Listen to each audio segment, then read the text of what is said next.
अस्सलामुअलैकुम दोस्तों, welcome back to our channel find Urdu. Fragment fragment का मतलब है टुकड़ा, हिस्सा, छोटा टुकड़ा। फ्रैगमेंट का मतलब है किसी चीज का छोटा टुकड़ा या हिस्सा जो किसी बड़ी चीज से अलग हो गया हो। ये टूटने या फकत एक हिस्सा होने का इजहार करता है। जैसे अगर एक शीशा टूट जाए तो उसके छोटे छोटे टुकड़े फ्रैगमेंट कहलाएंगे। She found a fragment of the broken vase on the floor. उसने टूटी हुई मटकी का एक टुकड़ा फर्श पर देखा।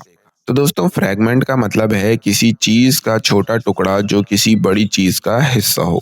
उम्मीद है अब आपको फ्रैगमेंट का मतलब समझ में आ गया होगा। मिलते हैं नेक्स्ट वीडियो में। शुक्रिया।